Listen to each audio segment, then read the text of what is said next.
Assalamualaikum warahmatullahi wabarakatuh. Saudaraku yang dirahmati Allah Subhanahu wa taala, kita patut bersyukur atas segala nikmat yang telah Allah berikan kepada kita, baik itu berupa kesehatan maupun berupa rezeki. Sholawat dan salam tetap kita curahkan kepada junjungan Nabi besar kita, Nabi Muhammad sallallahu alaihi wasallam.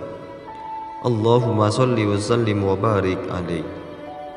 Besar harapan dan doa saya, semoga saudaraku semua selalu diberikan kesehatan, dimurahkan rezekinya, dan dipanjangkan umurnya.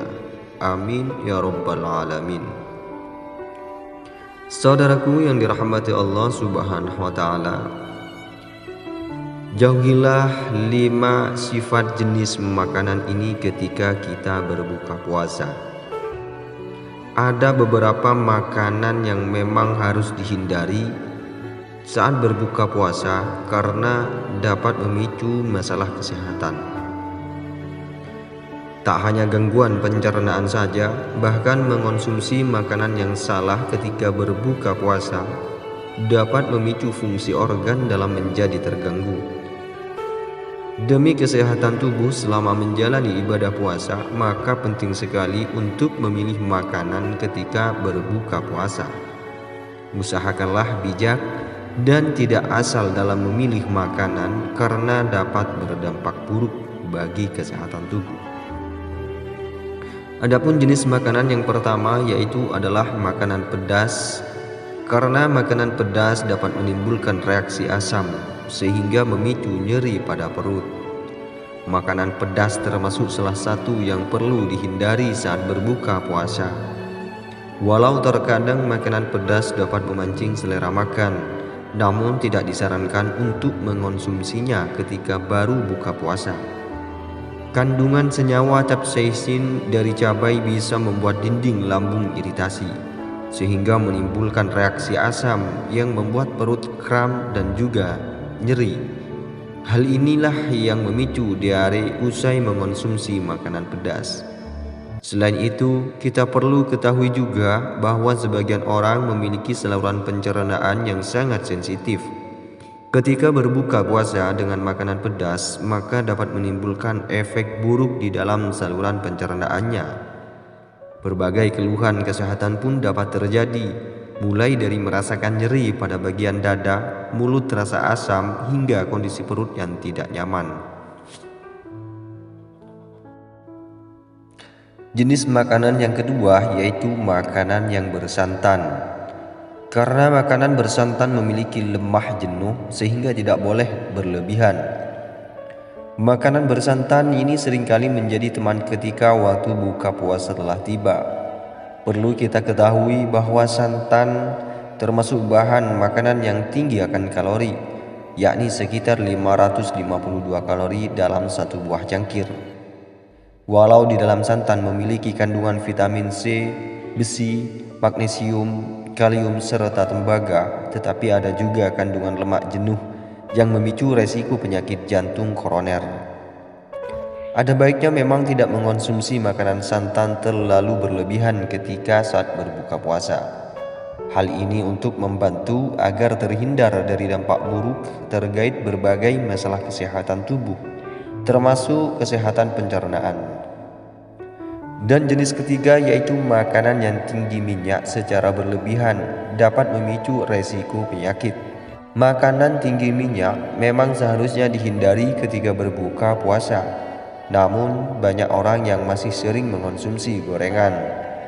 Gorengan seolah menjadi makanan wajib ketika berbuka puasa, padahal ini memberikan efek negatif untuk kesehatan tubuh. Terkait dengan makanan tinggi minyak, kita juga perlu mengetahui bahwa penggunaan minyak goreng bekas atau telah dipanaskan berkali-kali memicu minyak menjadi lebih terdegradasi. Kondisi ini tentu akan memungkinkan lebih banyak yang diserap ke dalam makanan. Hal inilah membuat gorengan yang disebut sebagai makanan tinggi minyak dapat berkontribusi pada kenaikan berat badan, kolesterol tinggi, dan memicu tekanan darah meningkat lebih tinggi. Dan jika dibiarkan, maka makanan tinggi minyak yang dikonsumsi ini dapat berkontribusi memicu resiko diabetes tipe 2 dan penyakit jantung. Dan yang keempat yaitu makanan yang terlalu asam. Jenis makanan yang terlalu asam perlu kita hindari karena merangsang asam lambung. Jika kita memiliki MAH, disarankan untuk menghindari makanan yang terlalu asam ketika berbuka puasa. Perlu kita ketahui juga bahwa kandungan asam pada makanan yang dikonsumsi ketika berbuka puasa akan menyebabkan rasa mulas yang terasa seperti terbakar. Kondisi ini sangat terkait untuk para penderita MAH. Sensasi perut seperti terbakar akibat mengonsumsi makanan asam dapat terjadi, apalagi ketika perut dalam keadaan kosong. Intinya, makanan dengan tingkat keasaman yang tinggi akan memicu perut terkena iritasi.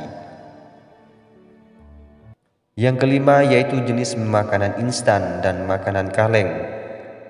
Makanan instan dan makanan kaleng membuat tubuh kesulitan menyerap nutrisi. Ketika berbuka puasa, terkadang sebagian orang ingin menyiapkan makanan yang serba instan. Makanan instan atau makanan kaleng pun dibeli untuk persediaan ketika menjalani ibadah puasa. Malas bergerak dan seolah tidak bertenaga ketika sedang menjalankan puasa memicu seseorang mengkonsumsi makanan instan ketika berbuka puasa. Padahal makanan siap saji seperti mie instan hanya membuat tubuh kesulitan menyerap nutrisi dari makanan bergizi lainnya. Makanan kaleng pun tidak mengandung nilai gizi yang baik untuk tubuh kita. Baik saudaraku yang dirahmati Allah Subhanahu wa Ta'ala, itulah beberapa jenis makanan yang harus kita hindari saat berbuka puasa karena memicu dampak buruk untuk kesehatan tubuh kita. Berbagai jenis makanan di atas seringkali kita sepelekan, namun kita perlu berhati-hati dalam memilih makanan sewaktu berbuka puasa. Ini semua untuk kesehatan diri sendiri dan juga kesehatan keluarga kita. Baik, cukup sekian dari saya. Semoga video ini bermanfaat bagi kita semua. Wassalamualaikum warahmatullahi wabarakatuh.